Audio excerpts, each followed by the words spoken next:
Let me know by doing one thing. Sure.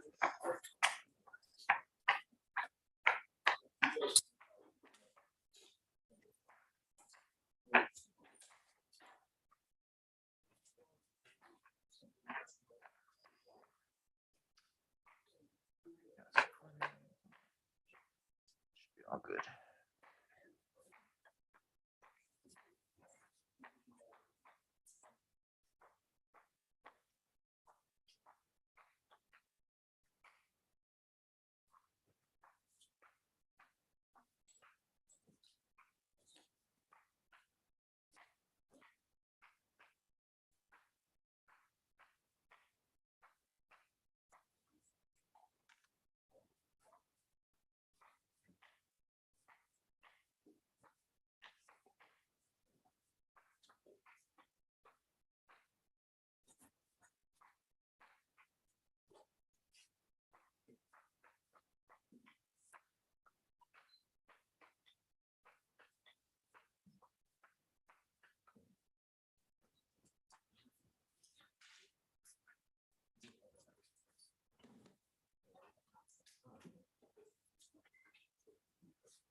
Okay, guys, before we begin, I have a pleasant announcement and an unpleasant announcement.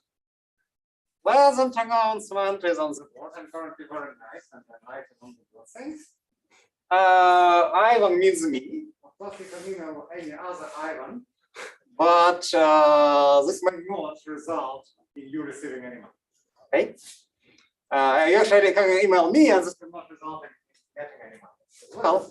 But you know, there is some chance that if you have money, you may be able to reimburse your trust. It suggests that people use something they don't have funds from their home. So this was a pleasant part of news, and now let's recall some math. So you know, there is money. Okay, it looks like this. Part of this money can be used for travel reimbursement. Let's say it's on the left. And part of this money can be used to help people pay for their quarantine stay in the beautiful city of New Haven, or potentially some other beautiful city around. Okay. It does look like this right part, okay, is going to be used.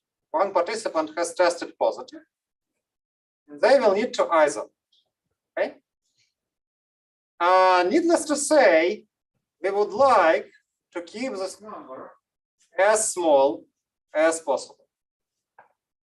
And you guys would like to keep this number as small as possible for a variety of reasons. Okay. So please, when you are inside of a Yale building, a restaurant, a church, a museum, and whatnot, please wear masks. There is a practically unlimited supply of masks, KN95s available from the organizer. Please consume food and beverages outside. Okay, the rain is projected to stop in about 20 minutes. Okay. And if you have COVID symptoms, do let me know. Okay. You will get a test. All right. We should have some session chat. Do I want to share? All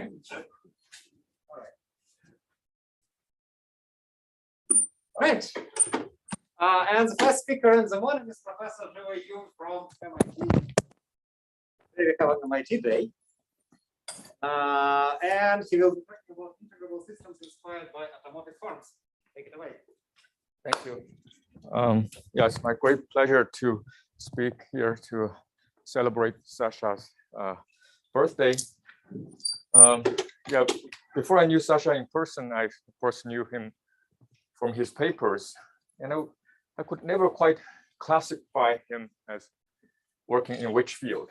And sometimes he's a number theorist, sometimes he's a representation theorist, sometimes he's a physicist. Until one day I received a call from him asking if I wanted a job.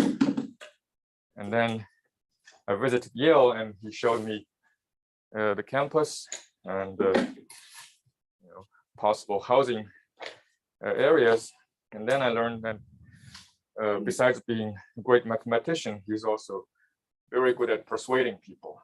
So I eventually came here. Yeah, so it's very nice to be back.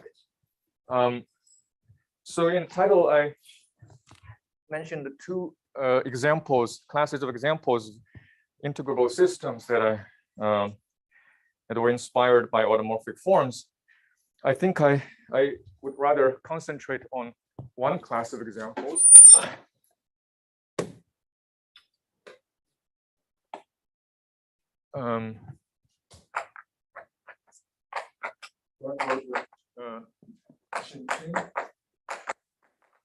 Progress.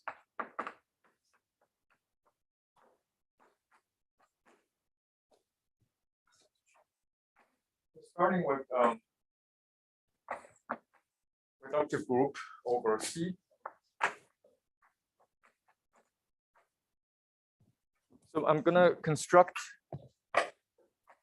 an algebraic variety of MG with a list of remarkable properties.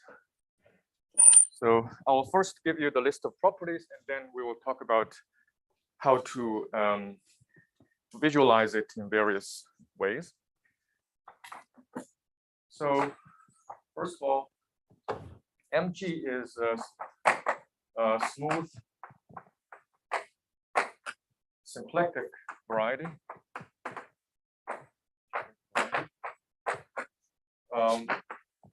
Whose dimension is twice the rank of G. Okay. Actually, I want to even assume semi-simple for simplicity. Second, MG comes with a completely integrable system.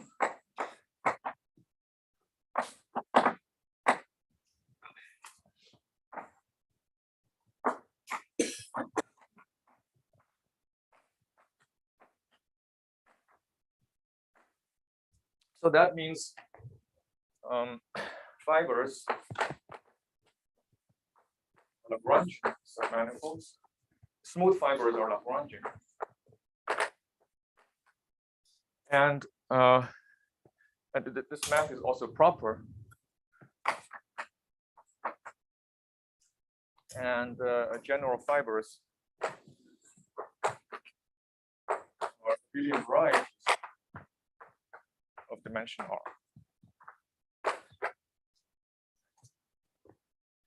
Okay, so in particular, starting from NAG, we're going to get an R-dimensional family of abelian varieties of dimension R. No extra data is needed. So can you repeat what A sub G is? So Capital A sub G. A sub G is, okay, yeah, I can tell you more precisely later, but right now it's just a affine space of dimension R.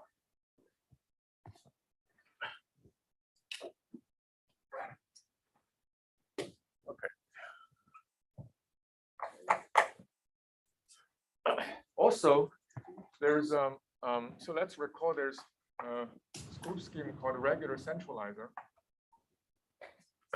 So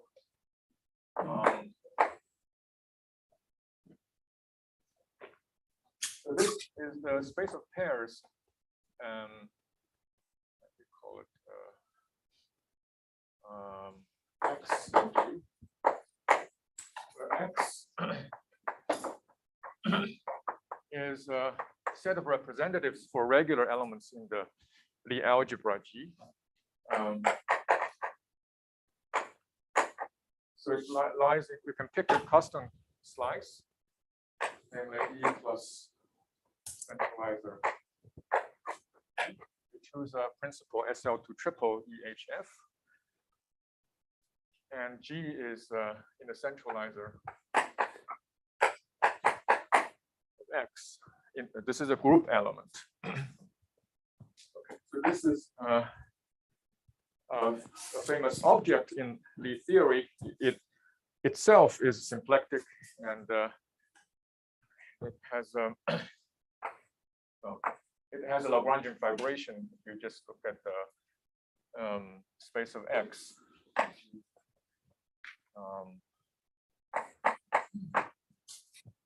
GIT quotient and fibers are centralizers. This is itself a Lagrangian fibration. So this MG we are going to construct will contain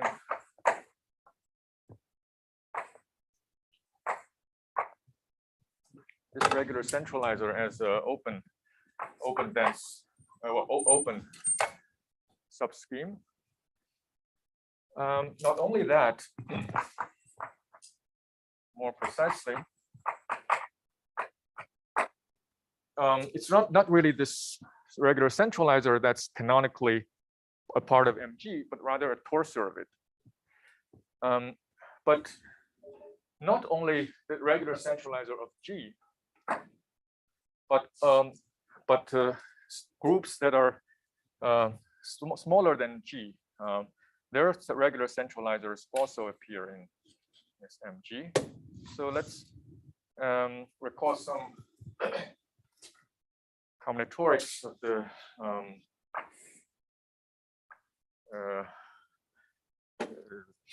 from the building geometry.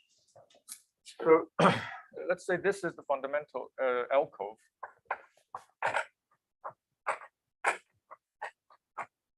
What I'm drawing here is an example of G2. To each facet of the fundamental alcove, we can assign a pseudo-Levy subgroup.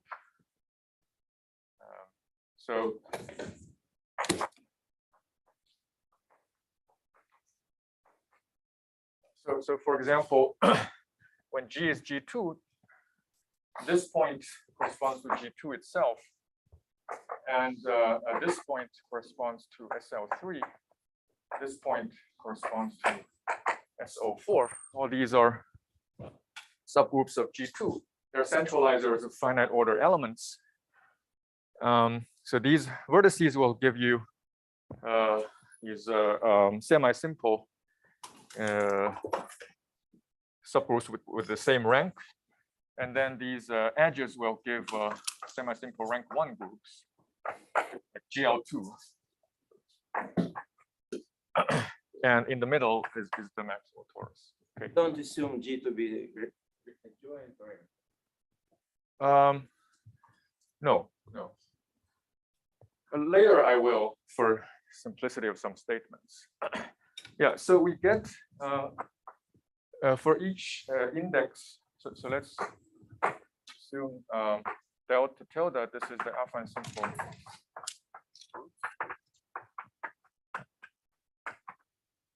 corresponding to the vertices picture. And for each proper subset of it, we get a pseudo-Levy. What makes you a pseudo? Sorry? What makes you a pseudo-Levy? So by definition, they are centralizers of semi-simple elements in G. But probably you want to assume that your group is C. Ah, okay, yeah, that's a good point. Yeah, otherwise I get several pictures like that. Yeah. Oh, okay, let's assume G is simple. Thanks.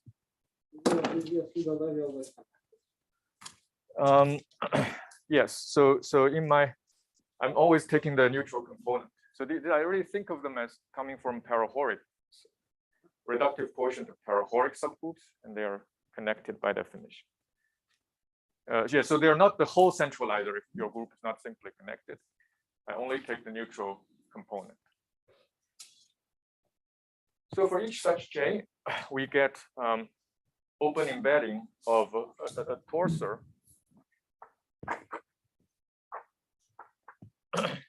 for the regular centralizer of that LJ. So the algebra version of the regular centralizer for LJ openly embeds into MG. And this is compatible with inclusions of J.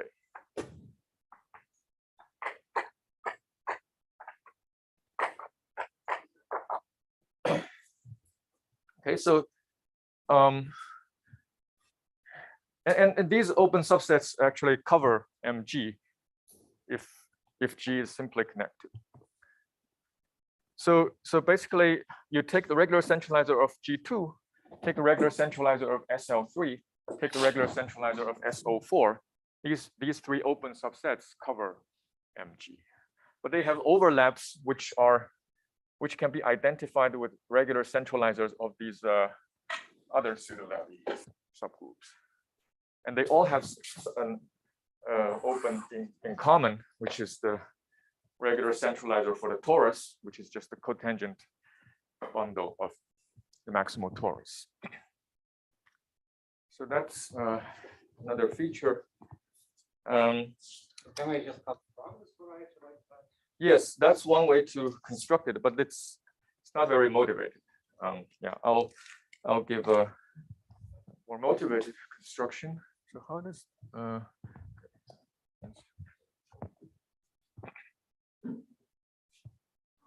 It's removable by hand. okay, yeah. Oh. So this structure can be summarized to this point on the board can be summarized by saying there is actually a map from MG to a weighted projective space. So the weights are given by the dual Lincoln labeling. So the co-root of the highest root written as a sum of simple co-roots. But this is a weighted projective space of dimension R. There is such a map up to, if G is simply connected, there is literally such a map, surjective map, such that the various open subsets. So here you can take open subsets that are where you remove subspace with coordinate J. So you take J, the subset in alpha and simple roots. So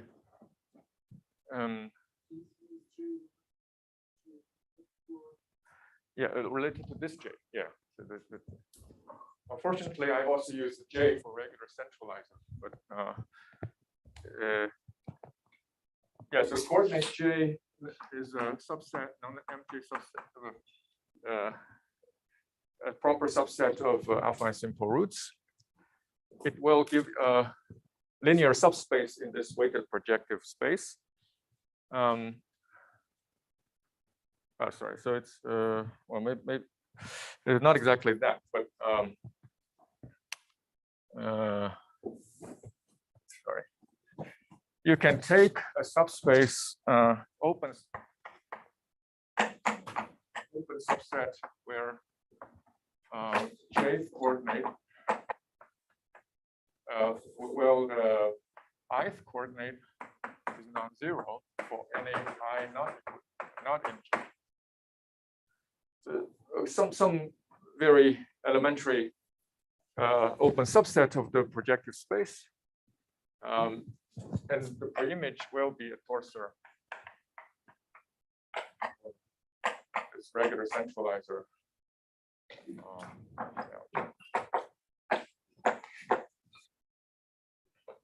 So just this kind of embedding is organized in a neat way using this kind of linear structure. Okay, so what else? if you only care about the topology of this space, actually this is homotopy equivalent to group version of regular centralizer.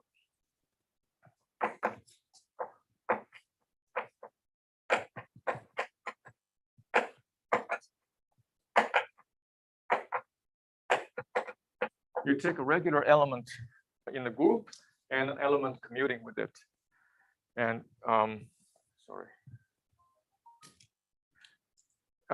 this requires some assumption on G, but I'll specify that later, something like adjoint.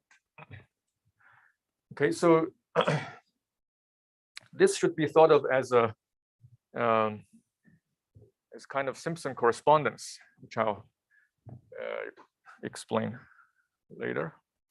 So this is a list of properties of this space. Now I'll give before giving the general definition, I'll first give an example in GLN, PGLN. Okay.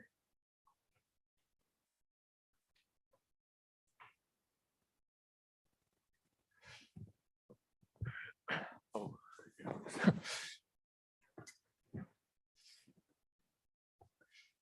So for PGLN,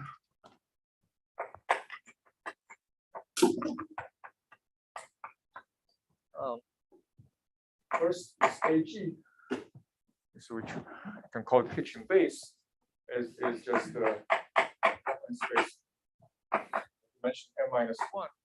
So we think of them as coefficients of a degree n polynomial, as usual. The trace term is 0. But I from such a point, one can associate a spectral curve. So this will be an n-1 cover of P1, defined as follows. Y to the n. All these coefficients look just as the usual spectral curve, except last term looks like this. So I'm using, so these are just constants, not like complicated sections of polydifferential forms. And T is the coordinate on P1. Yeah, so I'm only putting T in the constant term. So this is spectral curve. So I'm writing down an equation, really removing T equals 0 and infinity, and you take the normalization above those 2 points. So you'll see this curve is smooth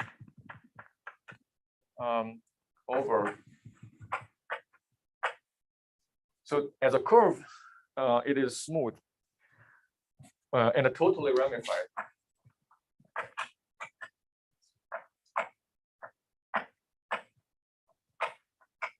So take the example of n equals 2 over 0 and infinity. These are locally looks like this. And you'll see it has a for generic choice of the A's, this will be a smooth curve, but it's just totally ramified above 0 and infinity. For arbitrary n, there's just only 1 point above 0, 1 point above infinity.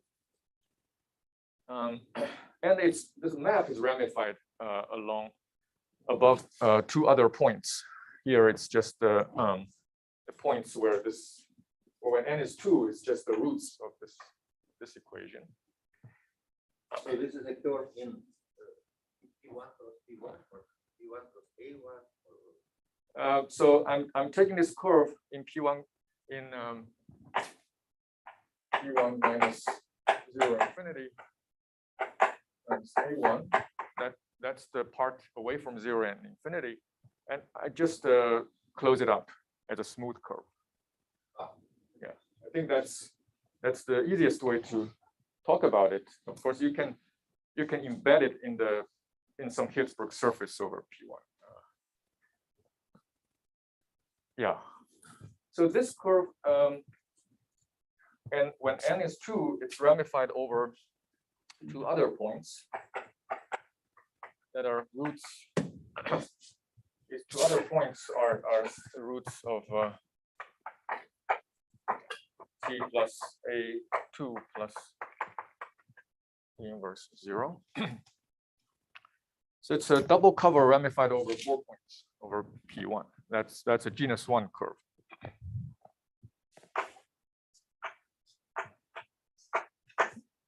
And the Hitchin fiber, as usual, is the compactified Picard modulo line bundles pulled back from P1.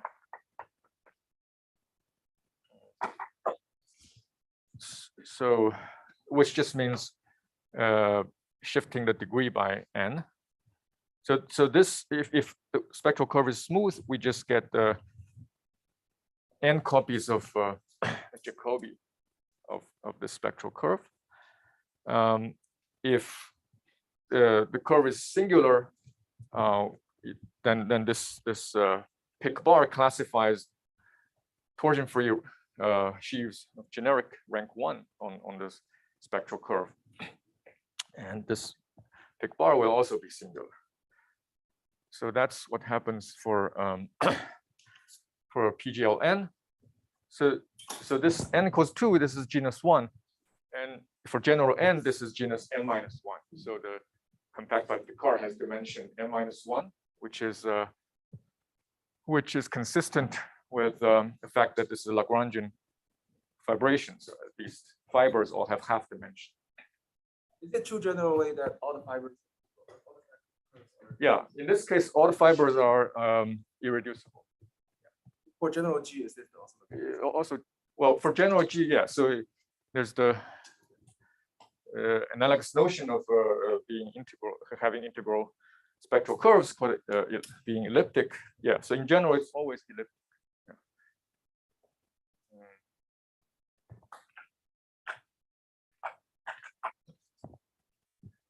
Okay. All right. So that's the GLN. So just by writing down this spectral curve, it still doesn't look very motivated. So let me give the general definition.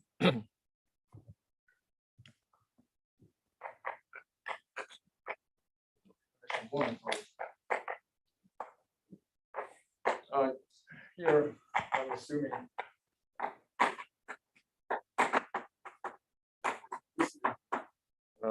it's adjoint and simple. So MG will be a moduli space of Higgs bundles.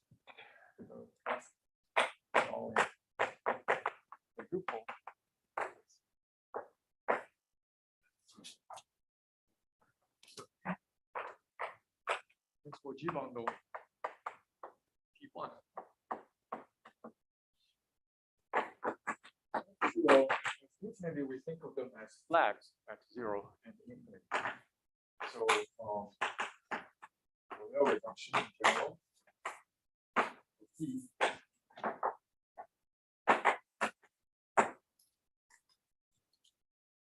And then this Higgs field. Higgs field is well in this is a rational section. Adjoint bundle one forms. This is a regular over P1 minus 0. And the most interesting part is the behavior near 0 and infinite. Specify, so near 0. After some trivialization of the of the bundle together with its flag, it should have the polar part should look like the following. So, so I'll write. Yeah, so the polar part.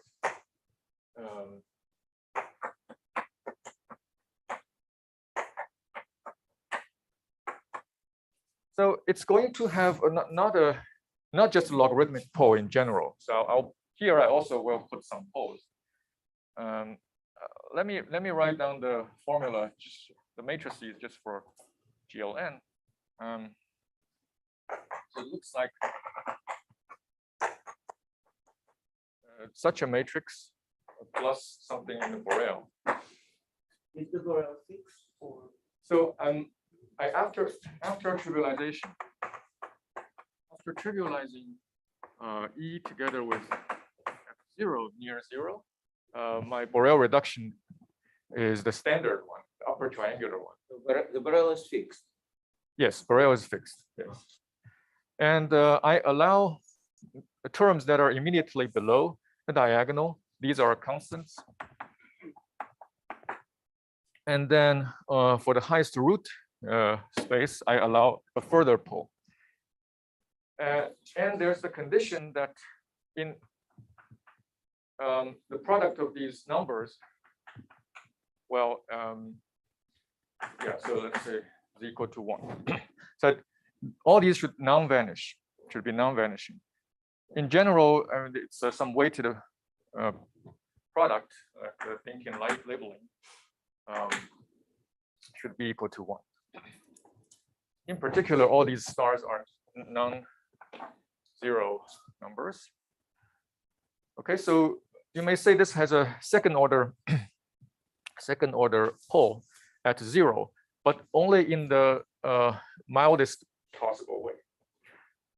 And similar things, similar condition at infinity, where I just change T to T inverse. Okay. I use T inverse as the uniformizer. Otherwise, the Higgs field takes the same form. Same form for trivialization over infinity. Yeah. Reduction to Borel over infinity. Yeah, you choose a trivialization of the bundle together with the flag at infinity, then the Higgs field should look like this. And also Hua and I's. Sorry? Ni. Oh, Ni are the thinking labelings. So the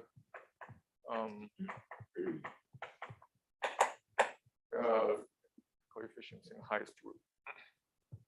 Okay, so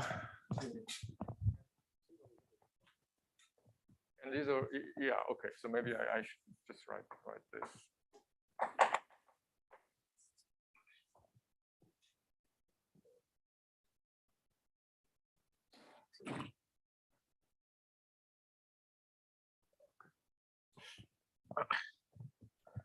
So that's the definition already. So it's you see, I'm not using really any more data than G. So here, these are just the alpha and simple, negative alpha and simple root spaces for the local loop Lie algebra. It's completely canonical attached to the. Sorry, the stars, is it the principal diagonal or the diagonal below? Below, yeah. Yeah, so of course here I can add B, so I can still have numbers here and above diagonal.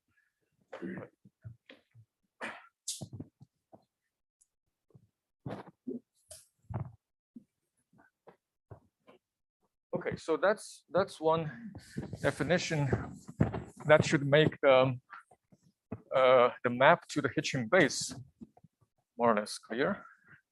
You take the characteristic polynomial of the Higgs field, take its coefficients. That's working. So.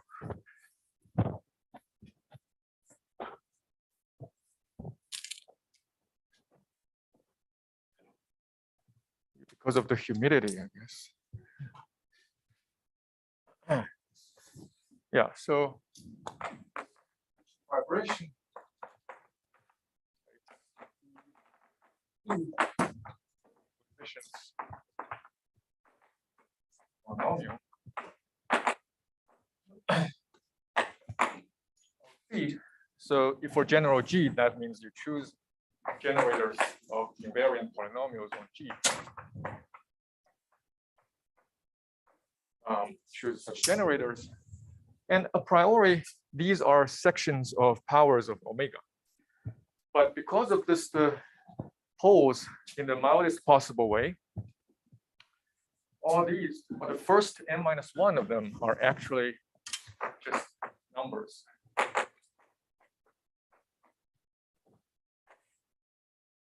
So these are these will be sections one of the logarithmic differential forms at 0 and infinity raised to power di, and that's just constant sheaf.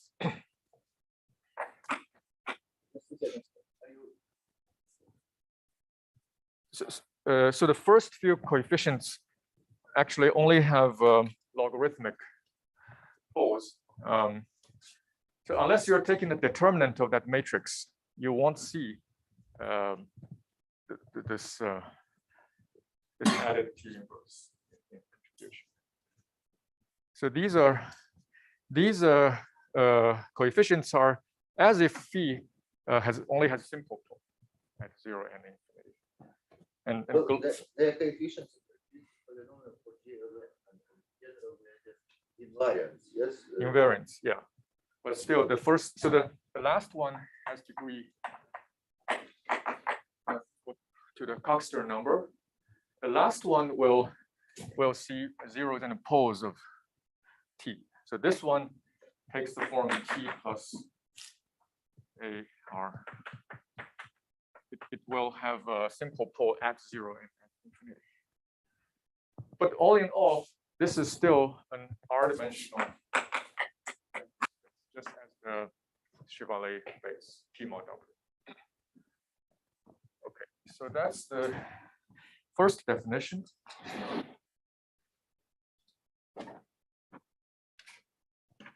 And second definition may allows you to quickly see its symplectic and also seeing these embeddings of various regular centralizers.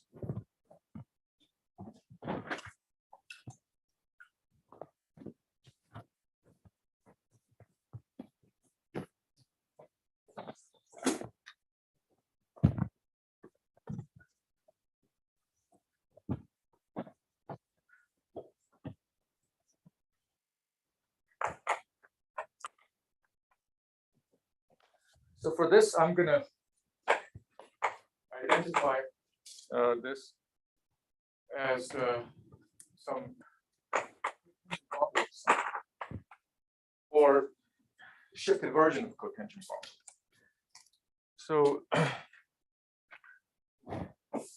So we consider with your Fourier level structure. So this means the pro-unipotent radical at 0, likewise for infinity. So that's some moduli space of bundles, this time with n reduction at 2 points rather than for L reduction. So may I ask? Are we talking about affine order system? I'm not. Yeah, I'm not familiar with that terminology. May as well it has appeared before. Yeah, I think like affine. Okay, that may very well be the case because I don't know the literature at all. But hopefully there's still some geometric aspect that's new. Because when you take centralized Fourier algebra, Yeah. it corresponds to ordinary. Yes. Mm-hmm. I suppose that this is the. So that affine total system is also so it has all the same properties like the dimension Yes, and it has, so we're gonna find for the system that fibers are not abelian varieties, but degenerations of abelian varieties. But for applying for the system, they're actually abelian varieties. Okay, yeah, that's most likely the case. I suspected that this must have appeared in the literature, but I'm, as you know, I don't know about GLN is periodic though.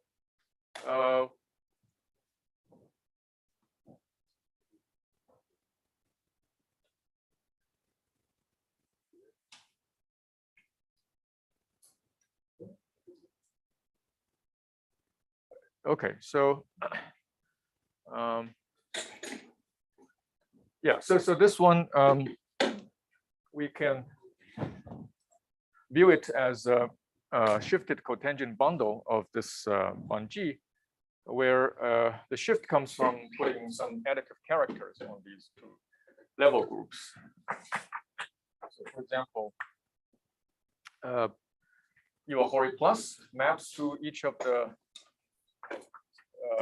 the simple root spaces, affine root spaces. So, and then we can take the sum of the coordinates. That's character. Similarly for psi infinity.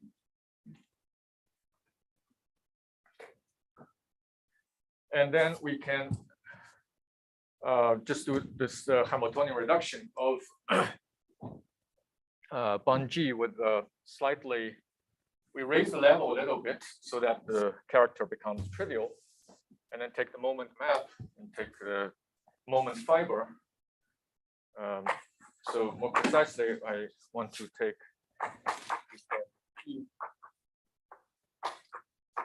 where I take plus plus, that's the kernel of this first projection to simple roots. And then I divide by what's left with a shift.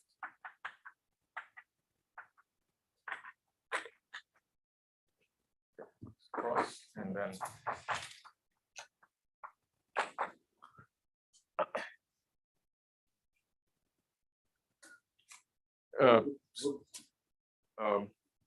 so this, I raise the level to the kernel of this map. So kernel is I0 plus plus. So that I can divide, so the residual symmetry of this affine, this vector group of dimension r plus 1 at 0 and infinity. But then so this shift means in the moment map, I take the fiber over these two linear characters and take preimage of moment map and then divide by. So this makes it clear it's a symplectic variety. And then we can see the embeddings of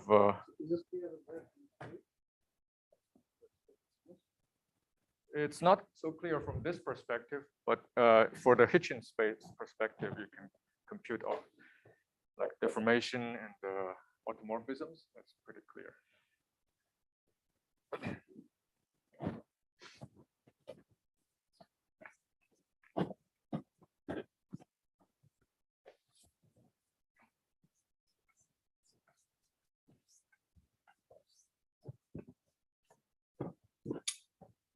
Okay, so then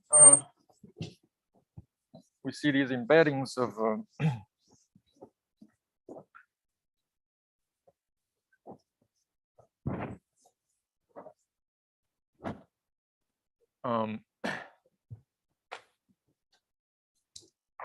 inside 1G with these level structures.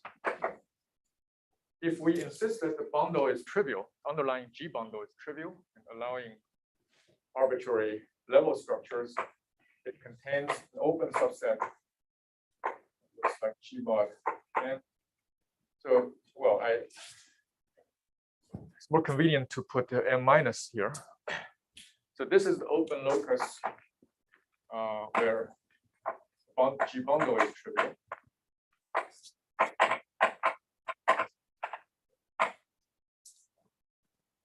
And you can restrict these characters to these just finite simple roots and get characters finite.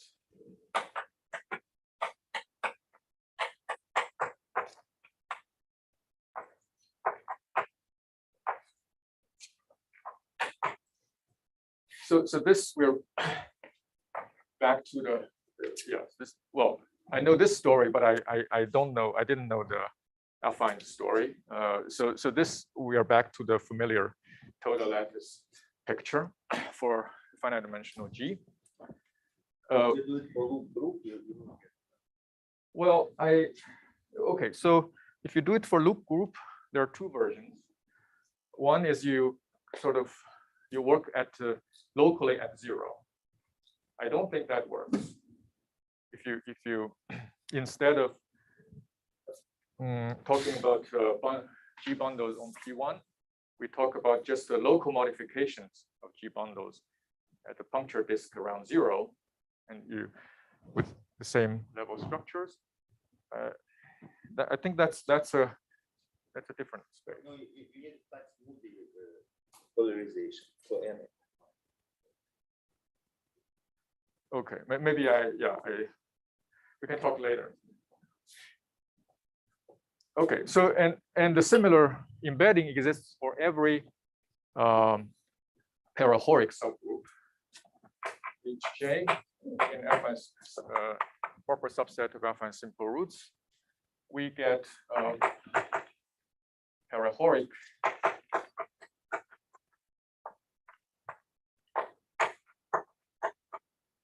zero infinity whose types are given by this J.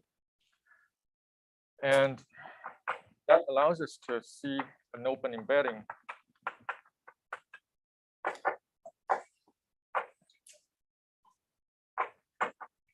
so Lj is the reductive quotient of parahoric.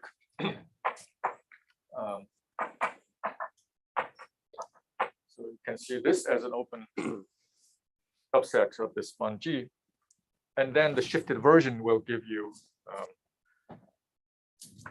take the cotangent shifted by these psi's will give shifted cotangent of Lj mod Nj. So here we restrict psi 0 to J and psi infinity to J. That's the this is a torsor for the regular centralizer of Lj. Okay, so these are the two constructions.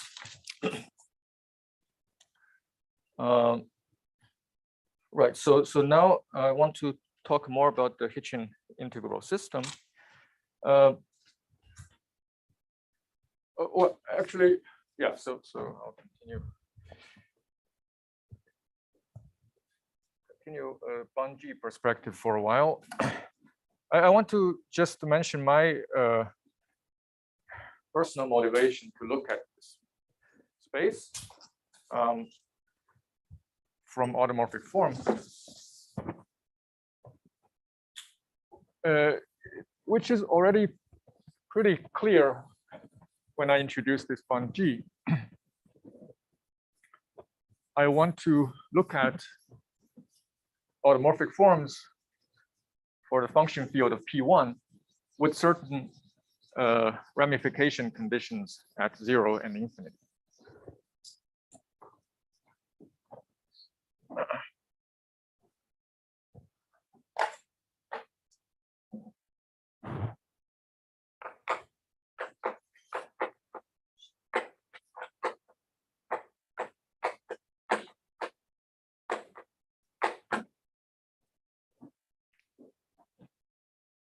So now let's switch the base field to some finite field, and our curve is P1 over this finite field.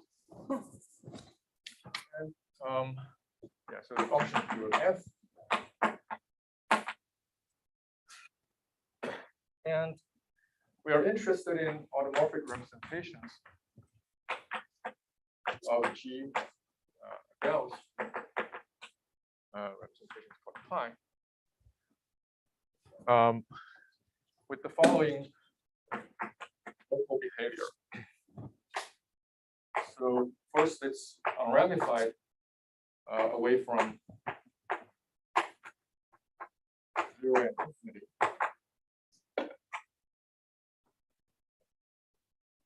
And second, at 0, with pi 0 is the local component at 0, is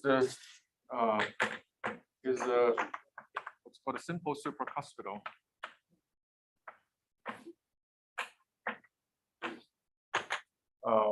After Gross and Reader. So they introduced class of supracuspidal representations for p-additive groups that are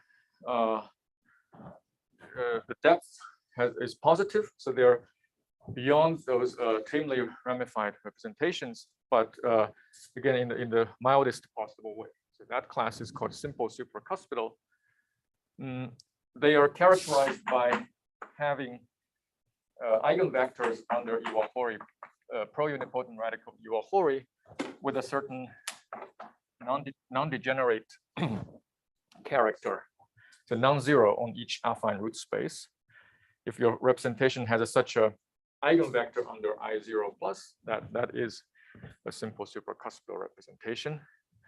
And such representations are nicely classified by Gross and Reader. So this is 0. And a similar condition at infinite with respect to psi infinite. So I want to look at how many automorphic representations there are with these local conditions.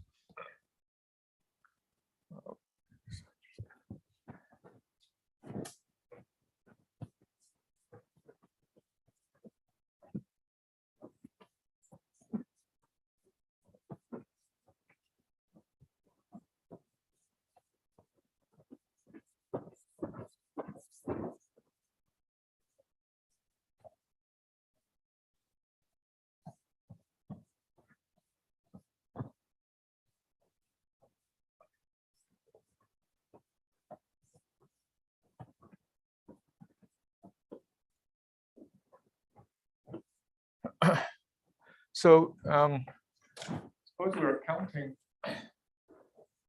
one such automorphic representations, how many times it contributes to the space of automorphic functions.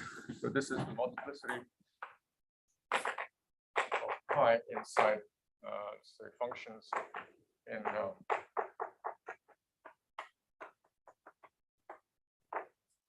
automorphic space. All of them are cuspidal representations. They are actually compactly supported functions. So it turns out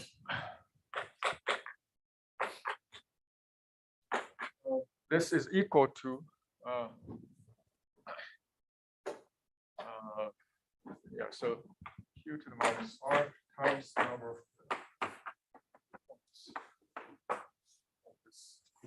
this mg.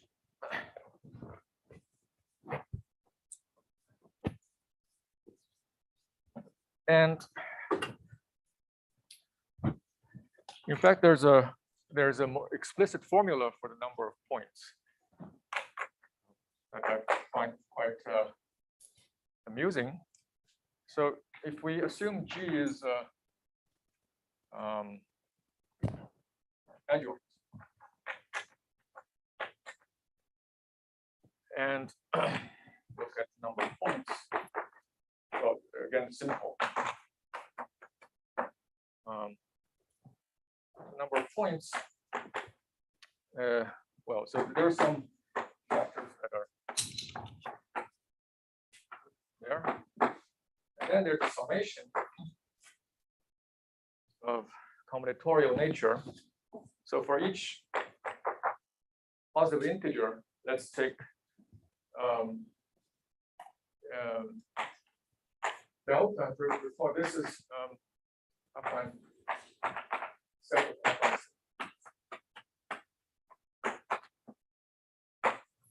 And delta sub d tilde are those affine simple roots such that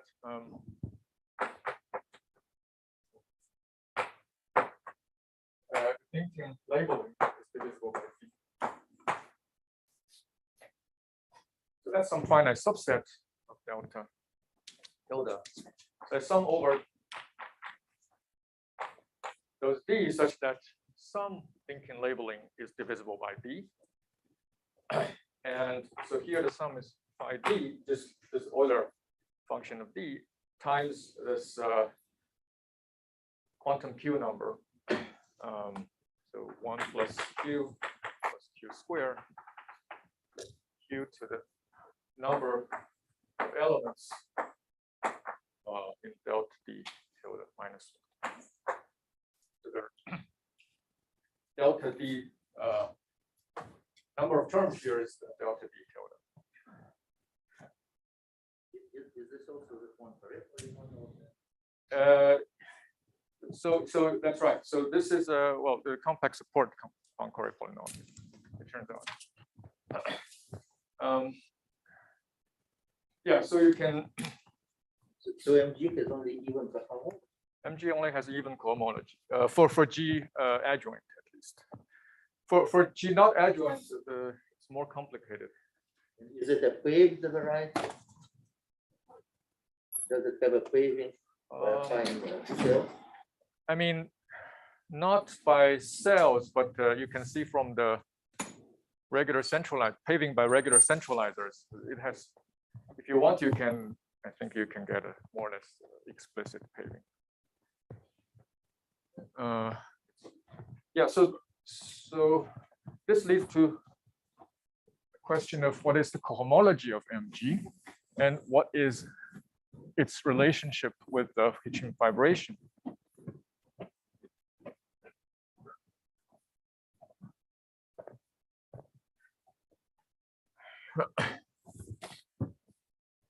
So maybe I'll give an example. G2, then MG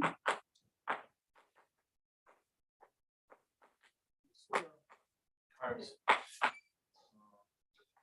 4 plus squared. So yeah, indeed, the cohomology of MG is pure, and these numbers do tell you the Beatty numbers. So cohomology. So this tells you about complex support cohomology. So look at cohomology. This is in degree 0, 2, and 4. One dimensional here, one dimensional here, 4 dimensions here. You have to flip them. Also, it's stated the whole structure. Hodge structures, yeah, everything's algebraic cycles or the cohomology class. On the other hand, let's compare formula of non-characteristic in 76 about number of points of the group version of the regular centralized. So more precisely, he works with the regular element. It comes from the simply connected form of the group, and the one that commutes with it, we take it in the adjoint group.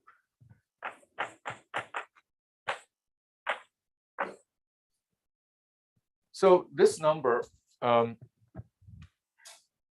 if you reinterpret it a little bit, you can write it in the form that's very close to formula for MG. But this turns out to be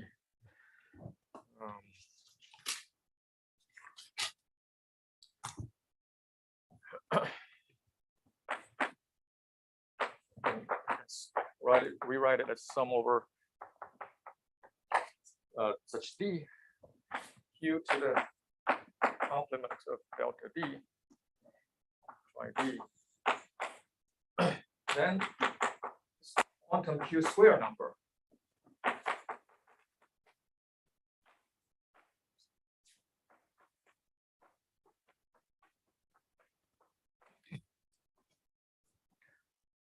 Yeah, so there are two differences. One is this quantum q square, and that is quantum q number. And the other difference is the shift of power of q here depends on the size of delta d, and there it does not.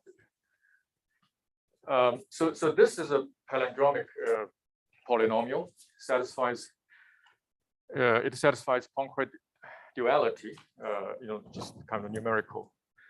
If you look at the formula, so for g equals g2, you get 1 plus 4q square plus qp, q to the 4. I didn't understand. You said before that this JGG was homotopy equivalent to. Yes. But how come you obtain this? Yeah. So that's a very good question. So this variety is not pure. This J. So this does not tell you the Betti numbers. Yeah, this is the virtual Poincare polynomial. Tell you the weights, but not the Betti numbers. Yeah. Okay. So this leads to a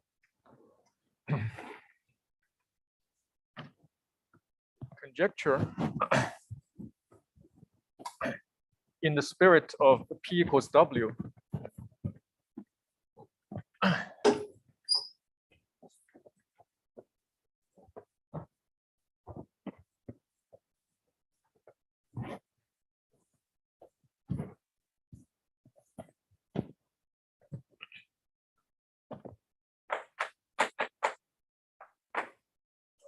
Yeah, so I mentioned that let's ignore technicalities like distinction between G simply connected and G. Anyway, so these two guys are homotopy equivalent. So they have the same cohomology groups. JGG. Now, but if you count points, they're distributed in different ways. So what happens here is cohomology of JG in this G2 example still looks like 1, 1, 4. So this is degree 0, 2, and 4. But these two are, this guy is weight 4. So this contributes a q square here. And this has a weight 8. Has a weight 4 sub of dimension 3, and then weight 8. So when you count points, you're seeing only these weight 4 pieces combined to give a coefficient 4 here. Okay, so the spirit of P equal W conjecture originally formulated by Mark de Cataldo and Hauser and Miclarini is saying that the weight filtration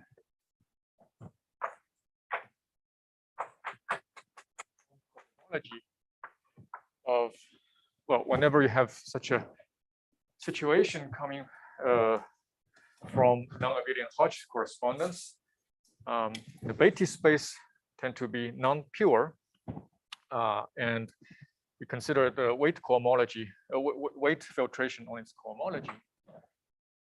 On Hitchin's side, we consider the so-called reverse filtration on its cohomology. This is obtained by looking at the Hitchin vibration. So this push forward has reverse truncation. And you look at the contribution of the truncated pieces to the total cohomology. And this dot ranges from 0, 1 to R in this case. This dot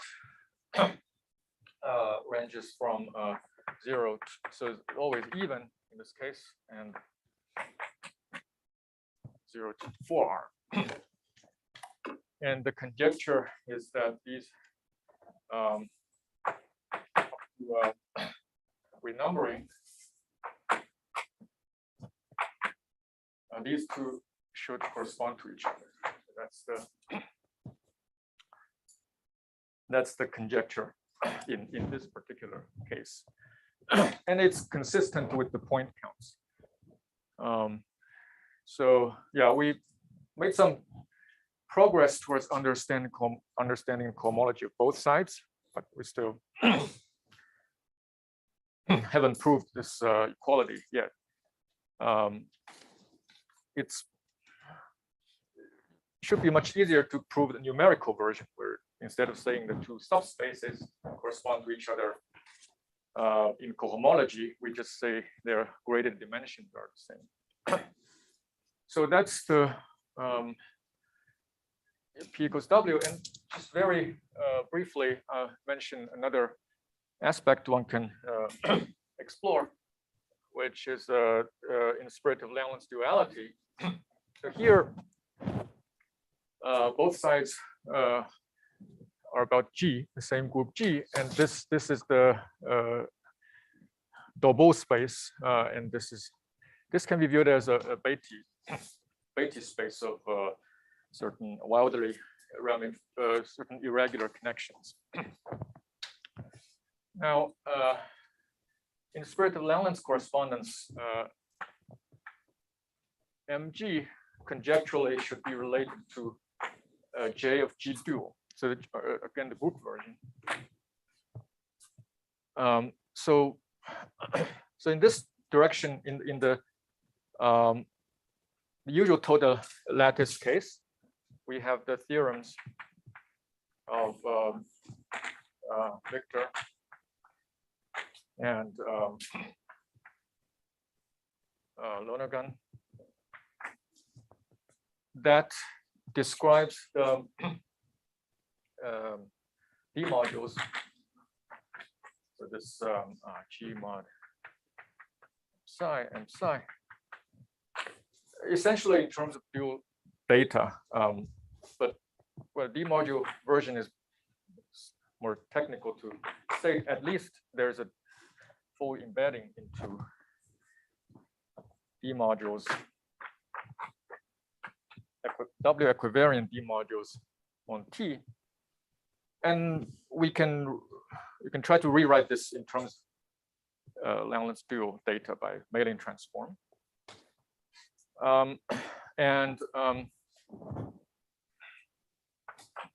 Xinjing has a more topological version of it, that the left side is a certain Fukaya category attached to the algebra version of the centralizer, and right-hand side is in coherent sheaves on the P check mod W. So, a topological version of this D module result.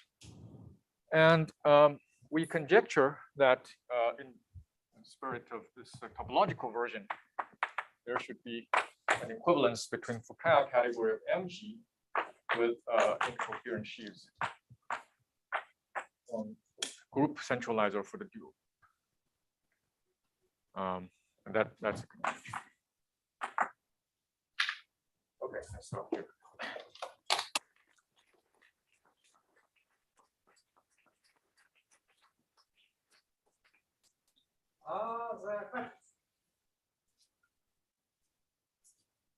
Elaborate on this Betty sites. Just make it explicit. Oh, Why ye- is Betty site and how? Yeah, sure. So we can rewrite this the following. So if I take a Oxford element, the while group, look at Burha double coset modulo adjoint action of B. So this is a Steinberg cross section, the analog of group theoretic analog cross section. We take the fiber product, double it over G mod G. But that is centralizer. And this space we can think of each factor as classifying Stokes data at 0 and infinity on P1. So this W being Coxeter corresponds to this specific ramification behavior of Higgs field or automorphic form that we're considering. And then these two local behaviors are glued over the cylinder in the middle. I suppose this is a cluster. It has two algebraic structure, right? One coming from connections. The round structure, yes. the other beta structure. And the beta structure. Yeah, It's a so cluster variety. Shin and Ben Webster have studied the cluster structure. And is it affine? This GGG is affine, yes. and is it so it is obtained by simple complicated coach. In principle, although I don't know that well enough to, and I don't know the literature well enough to really pin down where this homeomorph at the level of diffeomorphism where this is proved. But Regular case. Yeah, it's a irregular case. Of cheats. And does it work in a regular case? it should work, yeah. But okay, maybe experts can tell me where to find the proof. But at least one can, just by concretely analyzing these spaces, we can construct the homotopy equivalence between them. More questions? I have a question. Hello? Hello? There's a question. Hello, can I ask a question? Yes. Hello? Go ahead. Hello? Can Go I? ahead. Yes. Yes. Hello, can I ask a question? Yes, go ahead.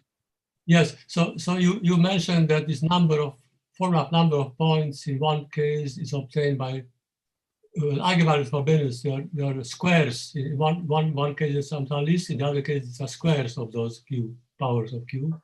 Yes. But if that is true, then for E7, in one side you have the odd power of Q, and does it mean that in the other case you have a square root of Q? No, the other case is still integral powers of Q. That odd power is coming from the degree shift. This part. Okay.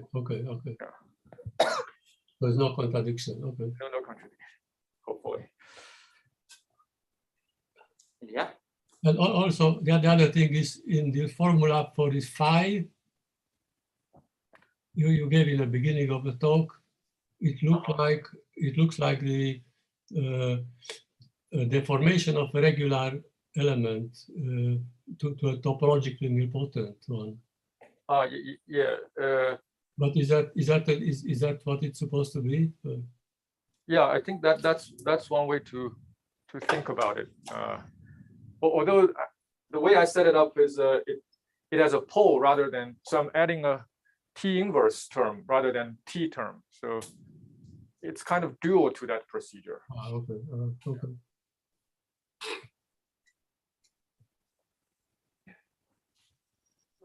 Maybe I misunderstood, but in the beginning of the talk, you draw a triangle with vertices G2, SO4, SL3. So this is probably something universal related to finite dimensional Lie algebras, right? But what happens in Kac-Moody case? Do you get any?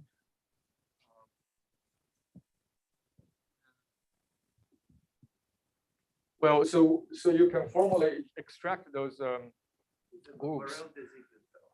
Yeah, but just combinatorially, you just read it off from the thinking diagram. You remove certain nodes, and what's left tells you at least the isogeny type.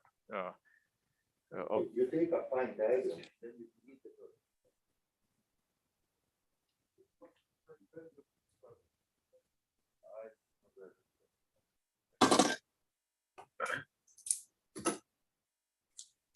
All right, in the interest of time, let's finish with questions. Well, thanks, Ray, for the beautiful talk.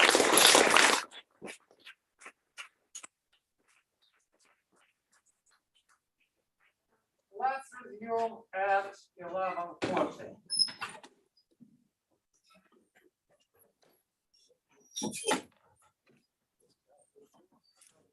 Excuse me.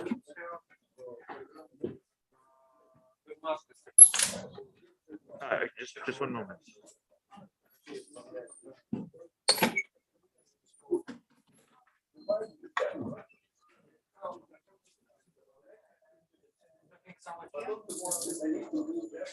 Yes.